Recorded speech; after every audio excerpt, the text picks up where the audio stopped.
자, 다음은 여당의 대선 주자, 그중에서도 이재명 경기지사와 관련된 내용 좀 다뤄보겠습니다. 이재명 지사는 오늘 후보 등록을 하죠. 당의 경선에 참여하기 위해서. 그리고 내일 대선 출마 선언을 할 예정입니다. 자, 먼저 첫 번째 기사입니다. 이재명 캠프 좌장에는 조정식 의원, 비서실장에는 박홍근 의원. 그런데요, 이 두 분, 조정식, 박홍근, 이 두 의원, 시간을 거슬러서 좀 멀리 뒤로 한 작년 정도 돌려보면 당시에는 이재명 지사하고 가깝다는 평가를 받지 못했어요. 그런데 캠프 좌장, 비서실장 이걸 맡게 된 겁니다. 그래서 기사가 이렇습니다. 친문계 그리고 박원순계 인사를 흡수하고 있다. 이렇게 평가를 받고 있습니다. 지금요. 자, 이 얘기 좀 해보겠습니다. 이 얘기 먼저 조대진 변호사, 김종국 교수님 두 분 질문 드리겠는데 먼저 조대진 변호사. 네. 이거 어떻게 평가해야 될까요? 이 부분은?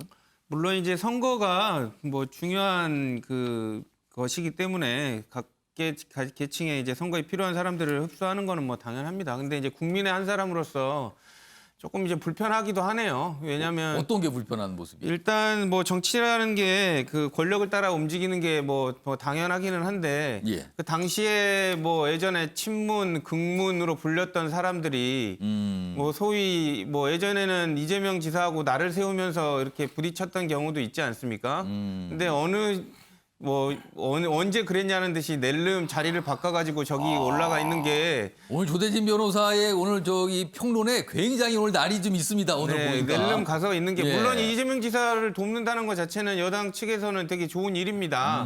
하지만 이제 그 이재명 지사를 비판하는 게 아니고요. 이제 낼름 이렇게 옮기는 사람들 있지 않습니까? 예. 낼름 옮기는 사람들을 갖다 꼽는다고 국민의 마음도 그렇게 쉽게 가는 건 아니기 때문에 예. 이재명 지사님한테 이제 충고드리고 싶은 게 예. 과거에 친문이나 극문으로 불렸던 사람들을 갖다 꼽는다고 그 사람들이 국민의 마음도 같이 가는 건 아니라는 거 그거는 좀 아셨으면 아주 좋겠습니다. 강한 혹평과 함께 조언까지 해줬어요. 김종국 교수님, 어떻게 보면 여기 뭐 이런 뭔가를 흡수를 하고 있다.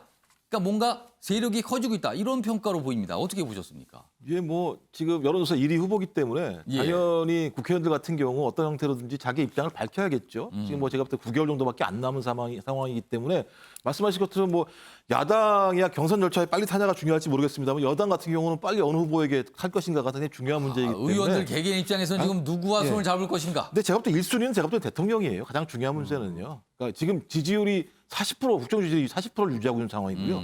11월 달에 만약에 집단 면역까지 달성을 했다라고 쳤을 때 문재인 대통령과의 관계를 어떻게 할 것인가가 가장 중요할 거라는 생각이 드는데 그런 측면에서 말씀하신 것처럼 맨 1차적으로는 친문 진영 일부, 그다음에 박원순계 일부들을 1차로 수렴을 했다고 한다면 그다음에 제가 볼 때는 호남 지역에 있는 의원들을 얼마만큼 투입할 수 있을 것인가라는 문제가 등장할 것 같고요.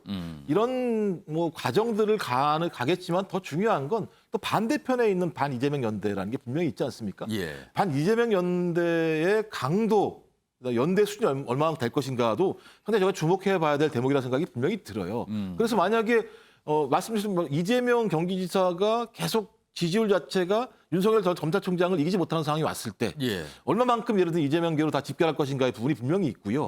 또 반대로 내부에서 이재명 경기도지사와 이낙연 2위 후보 여론조사상이에요. 예. 이 격차가 얼마만큼 예를 들면 뭐 좁혀질 것인가, 뭐 벌어질 것인가라는 부분도 분명히 봐야 될 것 같고요. 또 말씀드린 것처럼 아직까지도 이재명 경기지사에 대해서 믿지 못하는 또 이 지지 그룹들이 분명히 있습니다. 그랬을 때 이 믿지 못하는 지지 그룹의 핵심은 뭐냐면 마지막 결선 투표를 노릴 거예요. 그래서 9월 5일 날 50%가 넘지 못하게 되면 9월 12일 날 결선 투표를 하게 되는데 예. 상당히 제가 볼 때 그래서 의외로 다이내믹할 수도 있다는 생각이 드는 거예요. 그러니까 야당도 상당히 다양한 방식의 예. 다이내믹이 있겠지만 여당도 그럴 수 있다는 생각이 들기 때문에 문제의 핵심은 이런 다이내믹한 과정 속에서 얼마만큼 국민이 요구할 수 있는 내용들을 갖다가 제시할 수 있을 것인가.